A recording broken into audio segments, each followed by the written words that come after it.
Hello to our freaky family. I'm Michelle. And I'm Kandi. And this is Sips of Crime.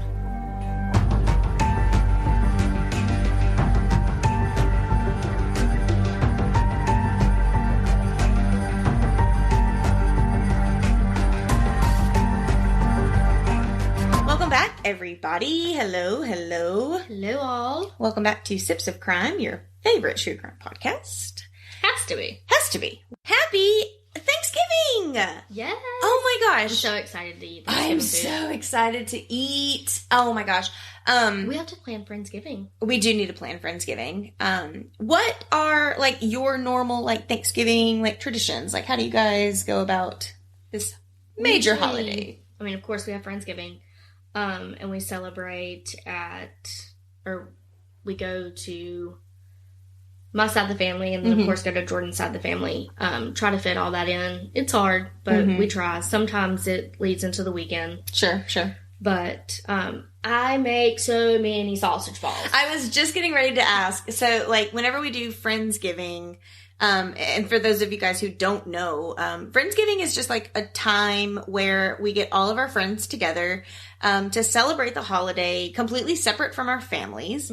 And we personally do it as like a big potluck style. So everybody kind of has, like, over the years, like, everybody's kind of like mastered their dish. Yeah. So, like, for instance, like, I always cook the turkey, and Leah brings, like, the creamed corn and the green bean casserole. Brittany makes the hash brown casserole. Ashley always makes the pumpkin pie. And, like, so, like, we always know that we're going to have, like, a huge spread. Yeah. But we all kind of have, like, our one job. So it's not super overwhelming for everybody to, like, celebrate that holiday, because I think that, like, introducing yet another day where you have to, like, make food and get together can be a little stressful during a time when you're also trying to see your family and doing all of those things. So, like I said, you always make the sausage balls for our Friendsgiving and sweet potato casserole. So do you do those things for your family dinner as well? I do. So usually our Friendsgiving and family Thanksgiving are usually right there together. Yeah, we try to do it, like, sometimes it happens before, sometimes it happens after, but we do try to keep it within, like, a 2-3 week range. So now my sausage balls I will make fresh every time. Please do. But, well, yeah, because you keep some for breakfast. Always. But, my sweet potatoes, a lot of times will go ahead and make all the sweet potatoes, like, boil all the sweet potatoes, and then I divvy up, like, one dish, and then I'll either put in the freezer. If it's going to be more than a day or two, I'll put the other sweet potatoes in the freezer. But 9 times out of 10, it's literally the next day or something like that. Or if it is a few days, I'll boil my potatoes the night before and then just throw the stuff in the oven when I get here. There you go. Yeah. But, we highly recommend Friendsgiving. It really gives us a time to, like, just, you know, I mean, as we've grown up, gotten jobs, you know, into day-to-day life, we've gotten husbands, we've gotten children, like, all of these. Some of us have moved away. You know, we always try to dedicate Friendsgiving to everybody coming back together, and it's just a really special time. You know, we just recently discussed, you know, whether we were going to have our kids there or not. Like, sometimes we choose to not bring the kids, and that's really special, because then we can just, like, hang out as adults, which we don't get very often. And then other times we're like, nope, I don't have a babysitter, we got to bring the kids, and we're all just like, okay, bring them, like, we're ready for it. And that's also a really special time, too, where we actually get to see our children interacting with each other, which is really special. So, definitely. That was the first, last year was the first time that we had everybody's kids. It was a house full. It was a house full, and it was very hectic, but it was also, like, a lot of fun and very special, because there was no judgment. Like, everybody, like, we literally just let the kids run rampant, and all of us were just, like, keeping an eye on them, like, here or there. One more to the group. Yep. And, you know, it's just been, like I said, it's just a really special time where you can focus on, you know, being thankful for your actual friends and for your village. Yeah. So we highly recommend doing that if you guys haven't implemented something like that, try it out, see how it goes. It's totally up to y'all if you want to keep it totally adult, kid free. I would recommend that as well. Christmas too. Or if you guys want to incorporate everybody's families, so, yeah, like I said, I definitely recommend doing that. Thanksgiving for me, so I have family in Georgia, I have family in Tennessee, and then we, of course, live in North Carolina. And so when I was younger, we were really in a constant situation where my family, which is, I'm an only child, and my mom and my dad, we, always were the ones that like lived away, right? So we always ended up being the ones traveling to Georgia and to Tennessee. We tried really hard to split up the times with everybody, and just give everybody that grace and everybody the chance to celebrate together as a big family. And then after I got married and had Dakota, I just kind of had to put my foot down because for several different reasons, I didn't want, first and foremost, to attempt to travel with my child. She was very young and it just was not appealing to me. But at that time frame, I also really wanted to like drive home the fact that like Will and I were now creating our own family unit. Yeah. And I've always wanted my daughter to see her family unit as a united front. And I always felt like kind of like splitting up the holidays between my husband's family and my family didn't really convey the message I wanted to send to my daughter. This is a totally personal situation, by the way. No judgment whatsoever. If you split the holidays between your husband's family and your family, that's totally normal and fine. There's just too many of us for all of us to fit in one. Yeah. We gotta split it. And so for the longest time, Will's grandmother cooked dinner, and we went over there, and then my mom would cook dinner, and we would go over there, and we would always like try to figure out like who's doing lunch, who's doing dinner, blah blah blah blah blah. And so after Dakota was born, I just decided, you know what, we're not doing this anymore. I really want everybody to gather in my home, in my daughter's home. And I want her to experience these holidays with everybody involved. And so I actually took on cooking for the entire family. So I do it all. Of course, I do, like I said, the turkey for Friendsgiving. But I do everything for our actual family Thanksgiving. So I, create the menu, I buy all the food. I actually really encourage the rest of the family who's attending to not bring anything. It never happens. They always end up bringing like a dessert or some sort of appetizer and stuff. And that's always welcomed and we're thankful for that. But, it's just a little bit easier for me to kind of just like do it all myself, take control of that and just like present it, as, here you go. And not to mention, like, I feel like the other family members have done it for so long. Like, it's kind of my turn, like, let me take that on. And I almost feel very honored to be the one who, like, provides our family Thanksgiving dinner. Like, it's just a really special time. And so, like, I actually feel very, like, honored to be able to do that for my family and to bring everybody together. And so it's very special. And, I think it's awesome that everybody is also just kind of, like, allowed to celebrate the holidays the way that they want to do it. Yep. Whatever works out for you and your family. Exactly. And I think that that's a really empowering, kind of thing to be able to, like, take control of. With that being said, we hope you guys have a fantastic holiday. We're going to be drinking something a little outside of Thanksgiving, though. We're kind of taking it back to summer. What are we drinking today? Well, because when I ordered all the wine, they didn't have anything out yet. It wasn't exactly fall at that time. No, it wasn't, because you guys, I order bulk. Yes. Because we do this podcast. And as you know, like, we record multiple episodes at one time. In advance. Yeah. And that way, you guys are getting what you're wanting, and we're not missing anything, missing any episodes. We're trying.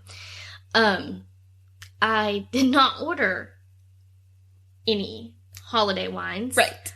Because they weren't there. But we'll save that for December. Yes, we will have some. I promise. So this one is a pineapple mimosa. You know what? Actually, saying that out loud, there is no right or wrong time for a mimosa. No, and I am down for this. I am down for this right now. Drink this when you're making everything in the morning. There before you your go. family comes yes, over. ma'am. I support that 100%. Thank you for, yes. And it says on the back of the bottle, it says, just say so la. Vibrant, fresh fruit juice makes this sunny sipper as cheerful as it is convenient. Perfectly mixed and ideal for enjoying any time. So right there. Anytime. Open it up. Enjoy it before all the family comes. While you're cooking. Yep. Cheers. Not bad. It doesn't smell great, but it's not bad tasting. I don't really necessarily think it smells bad. I mean, it doesn't necessarily smell good either, but it's not bad tasting. It is, very juice. Mm-hmm. Like, I can taste almost like the pulp. Yeah, it's very, very juicy. Mm-hmm. It says, with real fruit juice, the proof is in the pulp. There we go. My taste buds did not disappoint me. No, they didn't. On the nose. So, I know that you hate unsolved cases. Ugh! But Why? This one was recommended to us by a fellow listener. Her name is Tina Sackman. So you always giving the listeners what they want. She tagged us in a post on Facebook, and I figured it wouldn't hurt one bit to get the story out there. And it's actually all over TikTok. What? I have not seen it until I went to TikTok and entered in the name. Huh. So, grab a glass. Grab a friend. And let's dive in. Chance Engelbert was born on December 3rd, 1993, and grew up on a ranch in Burdock, South Dakota. He was a bareback rider who went on to attend Laramie County Community College in Cheyenne, Wyoming. He attended college on a rodeo scholarship, earning a degree in diesel mechanics and welding. Oh, so like bareback horse. Yeah, I took it as wow. like bareback horse or like bareback bull, like riding. Oh, maybe Like- it is a bull. Yeah, because he was in the rodeo. Yeah. Oh my gosh, that's so cool. And got his degree in diesel mechanics and welding, which It's a good career to be in. heck yeah. He lived in Moorcraft, Wyoming with his wife Bailey, whom he married in October of 2018. Around 7 months later, in May, their son Banks was born. It was said that Chance was a hardworking husband and father, and in 2019, Chance was scheduled to start a new job at a propane company after the 4th of July weekend. Can I just say that I am officially obsessed with the name Banks now? I know, I thought it was That cute is too. adorable. I thought it was cute. That is so cute. So here is Chance riding. Okay, now that's a horse. That's not a bull. Yes, it's a horse. Okay, so he could. So bareback, really horse and bull. That's crazy. Wow. Right? Like I would have fell off of there. No, I'd have been. Yeah. And then here is Bailey, Chance, and Banks. Oh my goodness! Yeah. What a sweet little family. Well, Chance was spending the weekend that summer visiting Bailey's family in Nebraska when a disagreement came about on July 6, 2019. And this led him to take a walk to cool down, as anyone would. Sure. And of course, he's expected to come back home, but when a thunderstorm rolls in, he disappears along with it. The thunder rolls. I'm sorry. Inappropriate. It is, but that was good. Just the setting, it just felt right. It's okay. It's unclear of what events transpired that day, but Chance had been golfing with his father-in-law and other members of his wife's family when it was reported that an argument started over Chance's new job that he was supposed to start at the propane place. Between him and his father-in-law. Okay, so it's not between him and Bailey. Right. And he had accepted it because he had been laid off from the coal mine. Mm-hmm. The accounts vary about the nature of the argument, how much the group had to drink. Mm-hmm. They're golfing. Of course, they're drinking. absolutely drinking. Right. But in the end, it had made Chance upset, as it would any man. Sure. You're trying to support your family. Right. You got laid off. You're trying to do the right thing to get another job. It may not be the ideal job. Right. But it's money. It's income. Absolutely. And I support that. Right. Well, Chance had called his wife Bailey to come to get him and told her he wanted to return home to Wyoming. While at Bailey's grandparents' home, the couple got into an argument about Chance wanting to leave. When his wife refused to leave, this led to Chance calling a friend to come and get him. But the friend was unable to help due to the long drive. So Chance was said to start off walking the 35 miles toward Torrington. Oh my God. 35 miles. That's a long way. That's a long walk. While he was walking, he did call Bailey around 7:46 p.m. and his friend to inform them of his plan. But he was last spotted July 6, 2019, on a surveillance footage walking through the intersection of Terry Boulevard and Stable Club Road in the suburb of Terrytown at 10 p.m. I have to tell you that I don't know if you guys watch that show. Which one? I think it's called See No Evil. Yes, I have seen that where one. It's all of like the surveillance footage of these people's last whereabouts. Not only do I hate unsolved, mysteries and murders and crimes and stuff like that, but that show is the most eerie thing to watch. To like see, like to know that like in the presence of no person that they might be with, or they're normally alone, and it's like, this is the last time you're seeing these people. You have no idea what's coming next. You have no idea what happened, and there's just something about that show and the idea that this man was last seen on a surveillance camera. It's like so eerie, right? It gives me I have goosebumps. It's just a weird incident. He was wearing regular jeans, a plaid shirt, and a trucker's cap. He's 5'9", medium build with brown hair. He was probably wearing boots too, by the way. Well, yeah, probably. The last text message from his phone was sent just after 9 p.m. that day, and it was to his aunt. Which contained, and this doesn't really equal, like it doesn't add up, because if he was seen at the intersection at 10, but the last text message from his phone was sent just after 9. And, of course, all articles say different things. Sure. So I went with the in-between of all. Giving it the benefit of the doubt. Yeah. But apparently his phone, he sent a text message after 9 p.m. that day, and it was to his aunt, which contained a jumble of numbers and emojis. What? But according to his mother, Dawn, she questioned if someone else had his phone because he never used emojis in his messages. I was just about to say, like, one of the things that I always find very interesting about, these types of cases, and it happens a lot on, See No Evil, is, like, the interactions that, it's so funny how we can really truly be identified through those types of conversations. I know for a fact that, like, if you text me something and there's, like, what are they called? Anagrams, not anagrams. If there are shortened versions of words, it's most likely not you. Oh, yeah. Because, like, you and me both are very adamant. Like, we text in full sentences. We've always done that. It's just very natural for us. And well, a lot of times I'm using talk to text. Absolutely. So it's happening organically for you. For me, I type. But it's always full sentences. Punctuation is always something that I do. I might misspell a word every now and again. But, like, that's, I think that would be a red flag for both of us, specifically, if we were to get a text message from each other or from, one of our significant others. It's just amazing that these days that's something how you can really truly identify whether there's, like, a problem or a threat. It's just interesting how that dynamic has changed over time.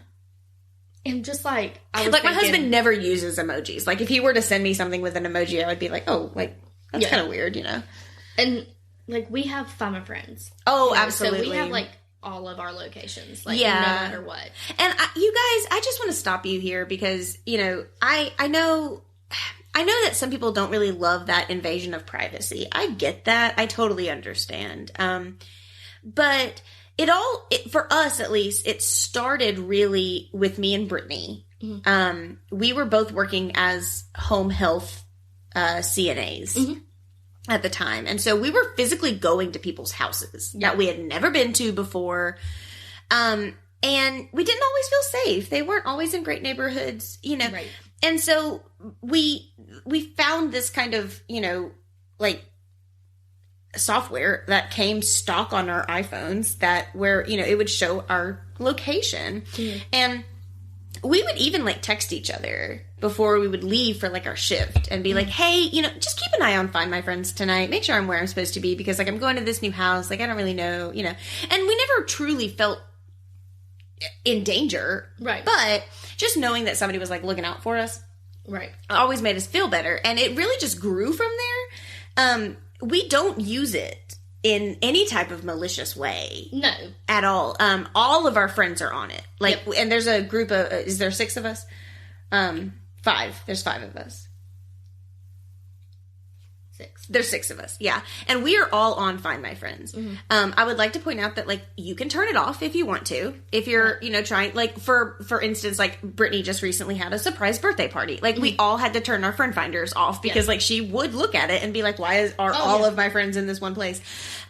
You know, but, like, my point is, though, I don't want you, I really would encourage all of you girls to, you know, in your group of friends, utilize this as just a safety precaution. Yeah. Utilize it in the right way. Don't utilize it as a defensive mechanism or some sort of a way to spy on other people. Like, literally just use it as... And there'll be times that I look just to see if Michelle is at home or at work for the week. I was just getting ready to say, like, sometimes I will check it before I call one of you to make sure that you're in a position where you could take my call. Yeah. Opposed to texting you. Whereas, like, you know, if I see you driving down the road. Right. If I physically see you on the middle of the highway, I'm not going to call you because, like, I know you're driving and I don't want to interrupt that. So I'll shoot you a text message. But if I need to talk to you and I see that you're at home, I'll go ahead and call. Yeah. And so, you know, I don't want people to think that this is such an invasion of privacy that you can't utilize something like that for protection. And we really do rely on that a lot as a group of friends. So turn it on, keep it on. Only do it with people you trust. Like, if you don't want your spouse to be on there, don't add them. But, like, add your best friend. Yeah. Add your mom. Oh, I've tried to add my spouse. He don't really care. Add somebody. I mean, me and my spouse use it. Will and I do use it. We keep it on all the time. But, again, like, our situation is obviously very different from maybe your personal experience, listener. But turn it on. Add somebody. Add your mom. Add your best friend. Like, just utilize this because it really is something that we think... it has benefited us. Agreed. And it makes us feel safe. That was a very long tangent. I apologize. Please continue. It's okay. So, according to his mother, you know, he didn't use emojis, so she was thinking someone else had his phone. Well, the ping from his cell phone was off of a tower on County Road 19 near the Riverview Golf Course, just west of Scottsbluff, Nebraska. Shortly after that, his cell phone was shut off. Ooh. See, that's another red flag when the phone, like, just completely goes off the map. So here is... Oh, those are, like, that's his whereabouts. Yeah, so apparently here is from where he walked, and this is where he would have been going, but... I'm sorry, does anybody know, like, where exactly he was actually going? He was supposed to be walking the 35 miles to Torrington. But, I mean, what I mean is, like, no specific... It didn't say place in Torrington. It was just like that's where he was headed. I don't know if it was the friend's house. I don't know if that's where. Interesting. Yeah, it didn't specify. There was a thunderstorm, like I mentioned, that had went through the area around 9 p.m. as well, and his wife believed that he had taken shelter in a nearby barn or building. Well, yeah, I mean, if he's walking, right, makes sense. Well, her grandfather apparently went out searching, but said there was no trace of him. Oh my gosh, that's so disheartening to know that, like, people are physically driving around looking for you. And can't find you. Ugh. Despite a massive search involving 17 law enforcement agencies, drones, divers, cadaver dogs, and hundreds of volunteers on foot, horseback, and ATVs, as well as several searches led by friends over the last few years between Gering and Torrington. Searches that have covered over 2,400 acres by foot, 280 miles logged with AirLink, and another 100 hours logged with the State Patrol helicopter. Chance is still missing. Just disappeared without a trace. He was 25 years old at the time of his disappearance. Do we know how early on in this they reported him actually as, like, missing to the police? there's not a lot on the story other than, like, these private detectives trying to find this stuff, and so-and-so this family member getting a lawyer. And but there's no, like, information about, like, his wife couldn't, like, find him at this time, and they decided to call the police at this time. Like, there was no, like, definition. Assuming after her grandfather went out searching and there was no trace, that's when she was like, hey, he's missing. So within 24 hours, then, most likely. So this is Chance. Oh, look how handsome. And this is... Definitely just one of your, like, your good old country boys. Yeah. Like, the definition. That's a search party. Yep. And so, of course, the rumors of the disappearance have led to a split between both families. Oh, I hate that. And given all the speculation over each family's role in the incident, which I was not even about to try to put in every incident or every... Well, whenever it comes down to family dynamics. Right. Like, we would have been here all night. Right. There was one rumor that Bailey had a family member, and this was just in a lot of the articles. So as, like, speculation? Yes. That a family member had just poured fresh concrete. But that rumor was squashed because the police department... They've investigated it. Okay, so they say that's not the case. No. Okay. Yeah, fresh... Unfortunately, when people go missing, fresh concrete is kind of a red flag. Right. Polygraphs have been administered to the family members and anyone who has been involved in the case. There was a bone fragment that was found and sent over to the crime lab, but due to the age and the condition of their waterlogged bone, the lab was unable to complete testing and sent the fragments to a lab in Florida, and results are still pending. Oh, gosh. I'm sorry. Can you... when did this take place again? This was in 2019. Oh, okay. So fairly recently, then. Yes. He disappeared July 6th of 2019. I would have to wonder if, like, a bone fragment, that would be what I would consider from 2019 to now, like, still fairly new. Yeah. I mean, like, how much exposure to the elements does it really need to be inadequate for testing? You know, I mean, that's like a really interesting thing to think about. It just said it was waterlogged.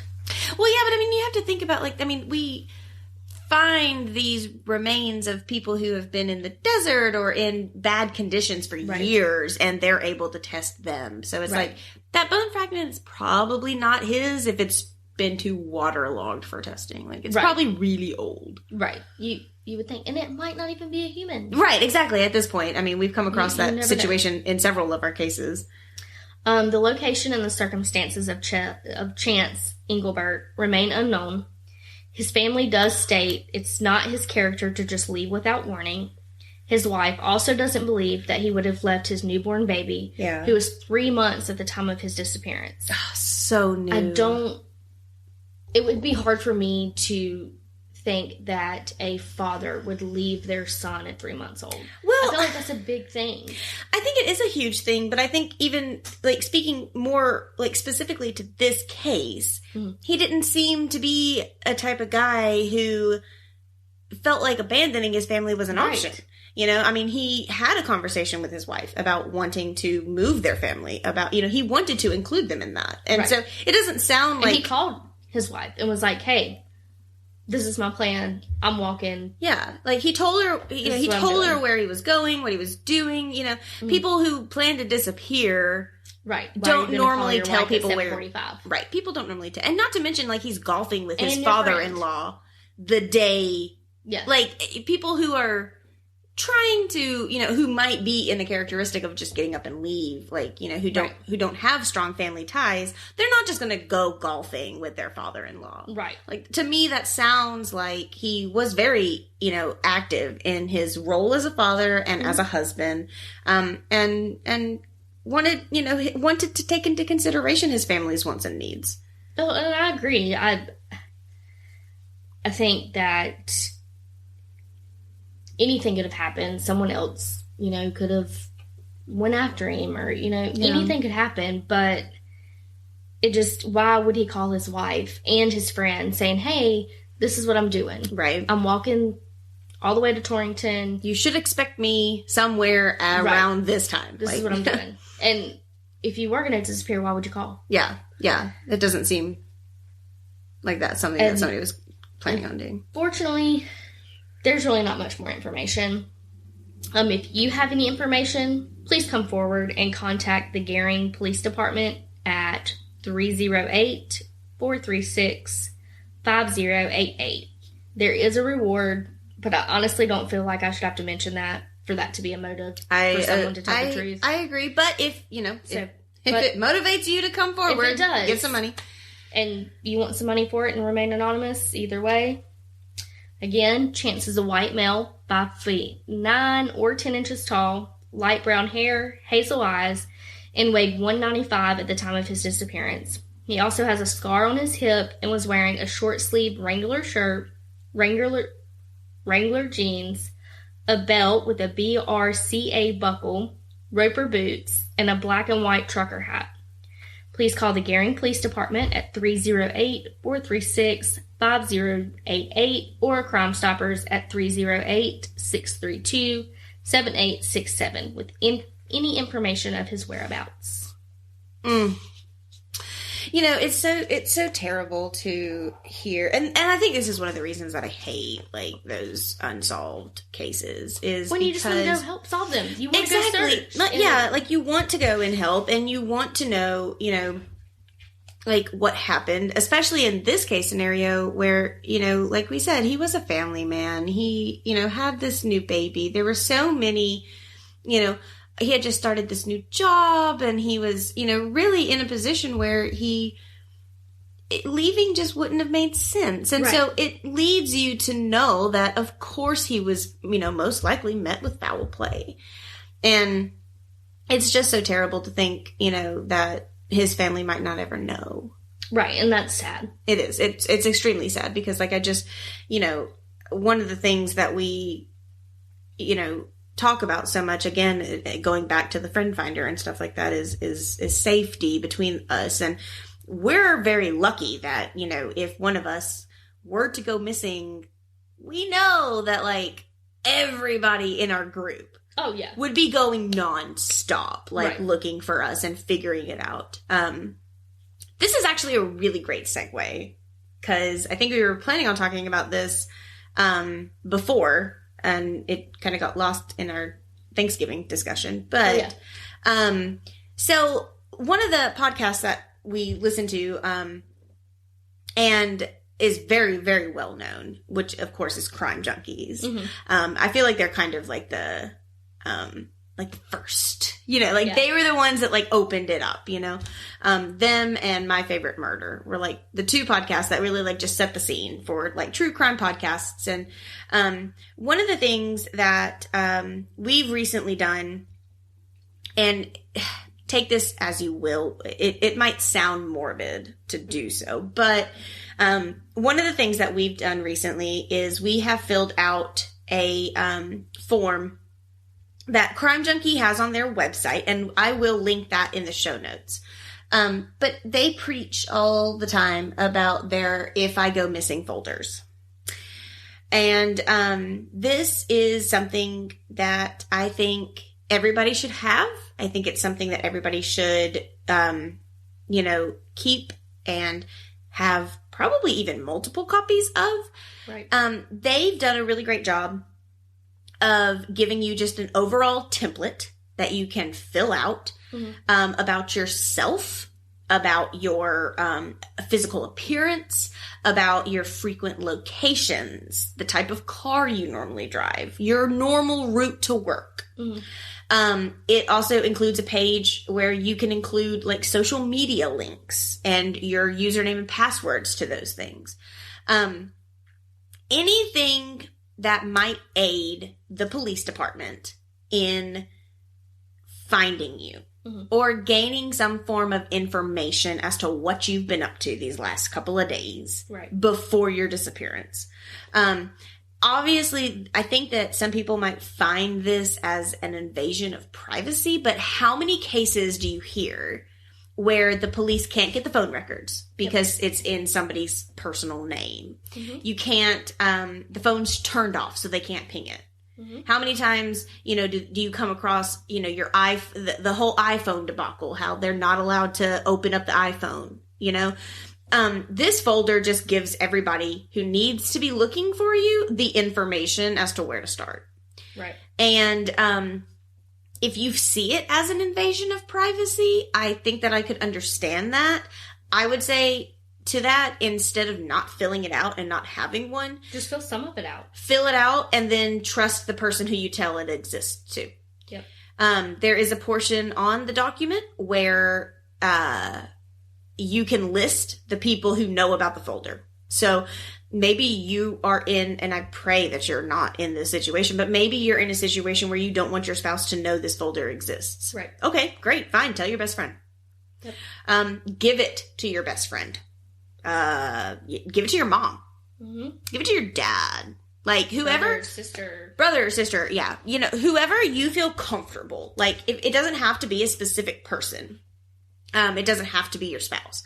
But, like, anybody who, like, if you were to go missing, who can come forward and say, hey, I have all of this information. I don't know if it'll help, but here. Mm-hmm. Like, here. And so I just, like I said, I printed it out. Me and Kandi have both filled ours out, and, we both know that they exist. And, we both know where those folders are located if something were to ever happen. So like I said, I will link that into our show notes for this specific episode, because I just feel like anything that you can do to, hopefully, like, our hope is that nobody ever has to use it. Exactly. That's the overall hope, is that we never have to use it. But I mean, we just, in the space that we're in, we know that that's maybe not a possibility. Like, we know that there is a potential situation where people just disappear. And if the police had some of the information that's in these folders, maybe they could help locate Chase a little easier. Yeah. So, like I said, I'll link that in the show notes. Keep that up to date. Something else that they also have talked about is having a DNA test kit in their freezers. This is a kit. I don't have the information on it right now. If I find it before this episode posts, I'll link it in the show notes. If not, it'll be in the next episode. But I do know that there is a DNA kit that you can purchase. I don't think it's very expensive either. And you can swab your DNA yourself. You can swab yourself and put it in this secure kit, and it stays in your freezer.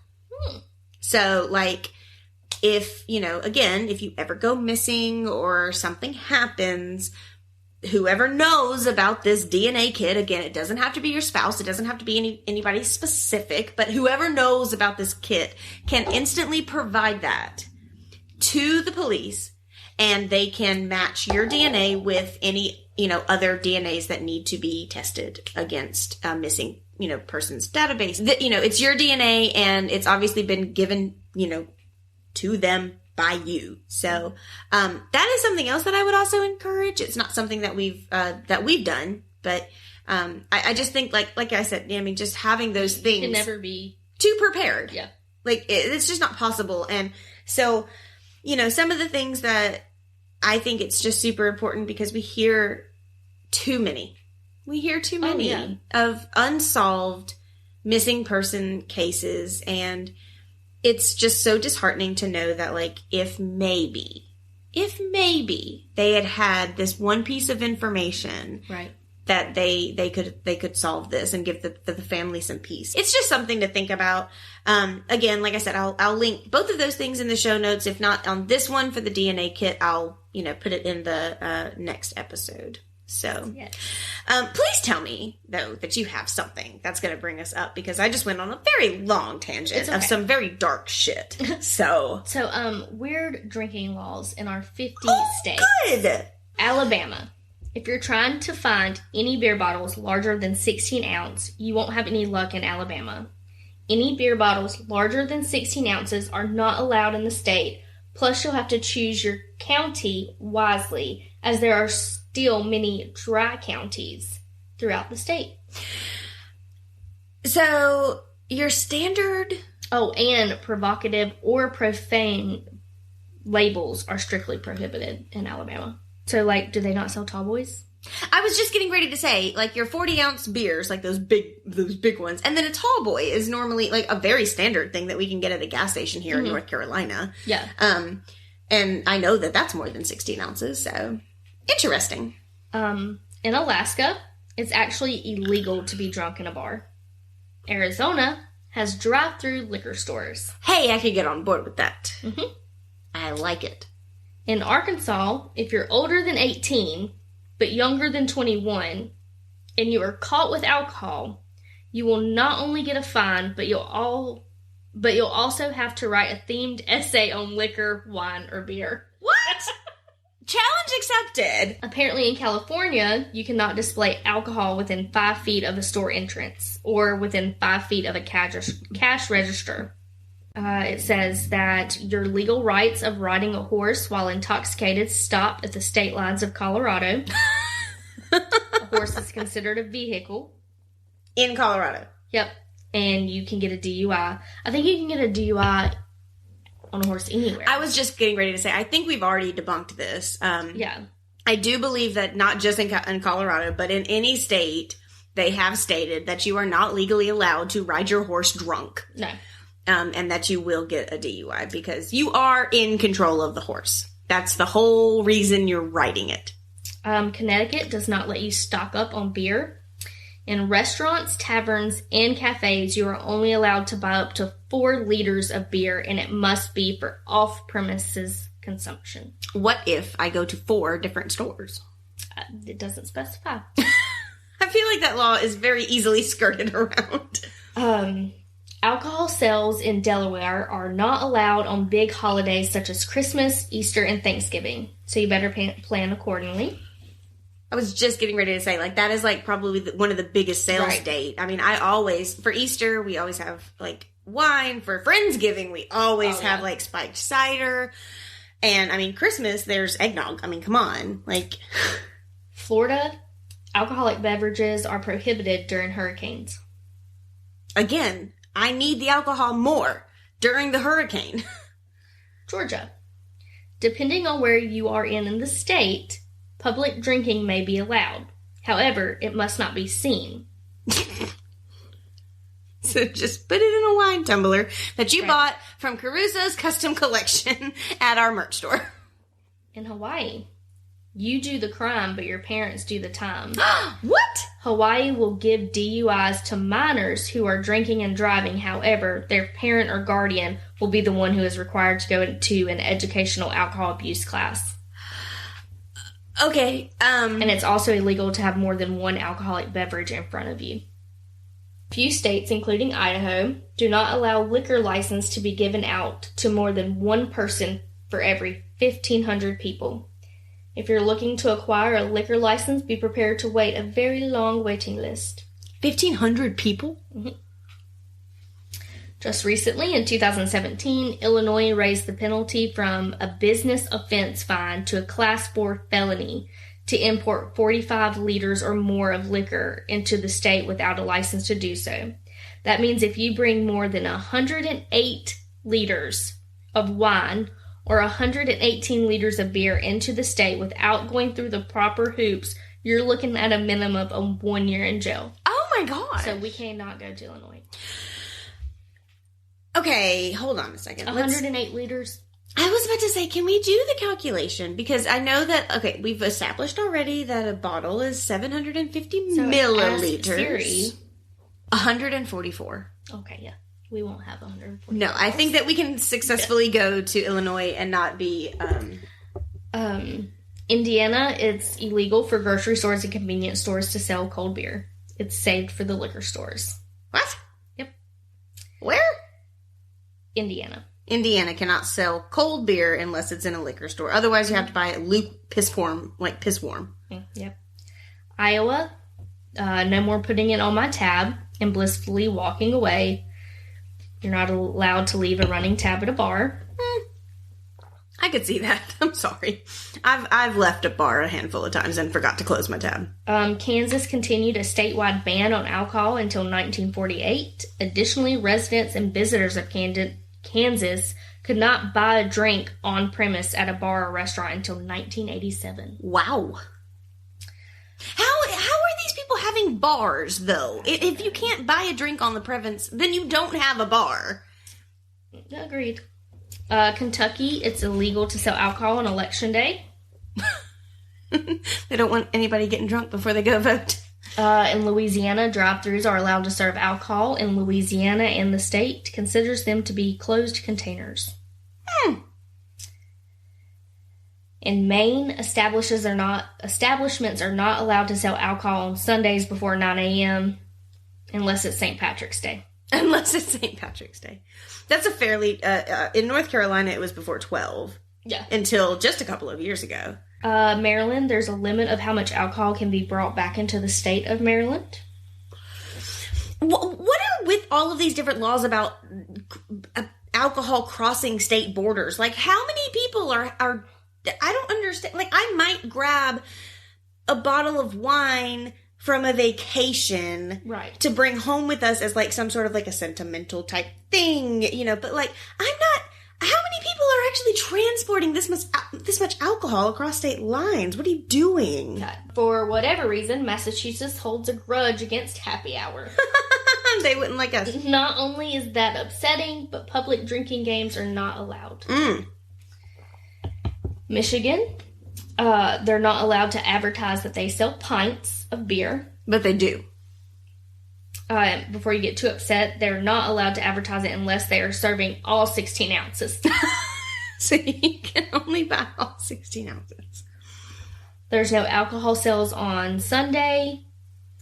In Minnesota, Mississippi, it says, don't quote us on this, but Mississippi is said to have no open container laws for drivers. So you can just drink and drive all you want to. But don't go crazy. It only applies if the driver stays under the 0.08 national legal limit. Which is just about everywhere. I mean, that's pretty standard across the board. I will say it's very interesting, though, like, what is actually considered an open container, because there are, like, laws about it. Some people, and this is all speculation, maybe this is something we should do some research on, but, like, what's considered an open container is very different according to not only states and counties, but all the way down to, like, cities even. So, like, I have been told, again, I don't know if this is true, but, like, if I have drank half of a bottle of wine at some point and I put the cork back in it and put it in my fridge, and then I decide to come to your house 3 days later and bring the rest of that wine, I have to put it in my trunk. Yeah. Which I've been told is the furthest away from the driver and is not accessible to me as I'm driving. But technically speaking, as far as I have read, they could still technically charge me for an open container even with it in my trunk. See, that's because it is open and it is a container of alcohol. See, that's crazy. So it's, like I said, there's a lot of, like, crazy stuff that goes along with, like, what an open container actually is. Missouri, it's unlawful to provide beer or other intoxicants to an elephant. Who's giving beer to your elephant? It's illegal to sit on the curb of any city street and drink beer from a bucket. I support that law. You should not be drinking your beer from a bucket. I'm sorry. Nebraska, the Liquor Control Commission makes it illegal to have any physical contact or PDA with a bartender. I can't kiss my bartender? Apparently not. Ugh, I object. Nevada, home to bars that can stay open to 24/7. What? They're allowed to open. Their bars are allowed to be open 24/7 in Nevada. And it's not a crime to be drunk in public. Yeah. So Nevada, I guess, but which makes sense because Vegas. But New Orleans has, like, very, like, loose alcohol laws, like where, like, you can buy, like, drinks to go. Oh, yeah. There in New Orleans, which I find very interesting because it's absolutely not something that you can do here in North Carolina. No, not at all. New Hampshire set upon itself to make drinking and or picnics illegal in the graveyards. Okay, I support that. You should not be drinking wine during a picnic in a graveyard. Let me just go ahead and say you shouldn't be having a picnic in a graveyard. You shouldn't, but... Wine or no wine? New Jersey. Apparently, if you get a DUI, not only will you pay the price, but you're also not allowed to get a personalized license plate for your car. Boo! That's no fun. New York has the same thing about alcohol cannot be sold before noon or after 9 p.m.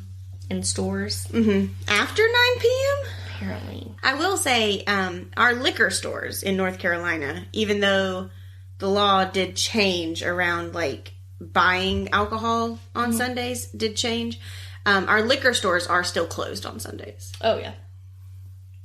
North Dakota, it's illegal to serve beer and pretzels at the same time. People love beer and pretzels. What's wrong with you? I don't know. That's like a bar favorite. That's what I thought. The nasty bucket of pretzels where everybody stuck their hands into. That's like a bar special. Ohio, it's illegal to give alcohol to a fish.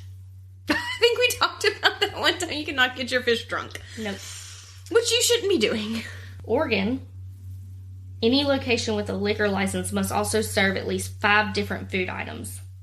I actually can get on board with that. Oh, yeah, I can. I mean, I do agree, like, even if they're not, like, full-on meals, like, I think that whenever you are at a bar, you should have the option for food, because, I mean, let's face it, I mean, that is something that can help you, you know, kind of pace yourself and sober up, and not to mention, I mean, food, as we've talked about before, accentuates alcohol. Like, a lot of people pair drinks with food, and some people don't like to just drink. Like, some people specifically like to drink with food. And so I think that it's important that you should at least offer some sort of, like, an appetizer. In Newton, Pennsylvania, allegedly a man cannot buy alcohol without the written consent of his wife. I love it. Happy hour is allowed to occur in Rhode Island, but it appears that it cannot be broadcasted. So we can have it, we just can't talk about it. Yeah. Beer and wine can be sold from 7 a.m. to midnight on work days and 7 a.m. to 1 p.m. on Saturdays, and only from noon to midnight on Sundays. And the alcohol by volume must be under 17% on Sundays in Texas. In Washington, it is illegal for businesses with liquor license to play music, have dancing or other forms of entertainment without first getting permission from the proper authorities. West Virginia bars are technically illegal if you don't also serve food. It is also illegal to bring more than 10 gallons of alcohol into the state for personal use. Again, who's bringing all of this out? It has to be moonshine. Has to be moonshine. But moonshine in general is illegal, so it would be illegal to transport any amount of moonshine, whether it's in across state lines or not. So that can't possibly be what they mean. Somebody has to transport the alcohol. If you're not trying to go to jail for up to a year, then you better not let the authorities find you drunk in a mine. Not only that, but it is illegal to do business with an intoxicated person. Women cannot drink in an alcoholic beverage while standing within 5 feet of a bar, nor are residents or visitors allowed to ski while drunk. I don't like Wyoming. Yeah, we're not going. We're not going. And that is interesting alcohol facts. 5 feet. So, okay, women aren't allowed to drink within 5 feet of a bar? Yep. So, what does she do when she enters the bar? I guess you can't. That's insane. I don't know. And it said, of course, before I read those, like, right, don't hold us to it. Those might not be true. Lord. Or still in effect is really what we mean. Oh, gosh. Well, I hope that you guys all have a fantastic Thanksgiving holiday with your friends and with your families. Again, if you aren't implementing Friendsgiving, we would highly recommend it. Yes, do it. Definitely check out the show notes for the If I Go Missing folders, because we would definitely recommend that you all fill one out and tell somebody that you trust where it is, or provide them a copy. You guys stay safe during this holiday week, and we will catch you in December. Yes. Yes! Bye! You can join our freaky little family both on Instagram and Facebook and find all of the featured photos from this episode at Sips of Crime. For a chance to have your story featured on one of our future episodes, send us a Gmail to sipsofcrime@gmail.com. And you can find all of our episodes wherever you get your podcasts. If you're listening on Apple Podcasts, we would really appreciate you giving us a 5-star review because it really helps other people find our podcasts and our episodes. Thanks for listening. Stay alive.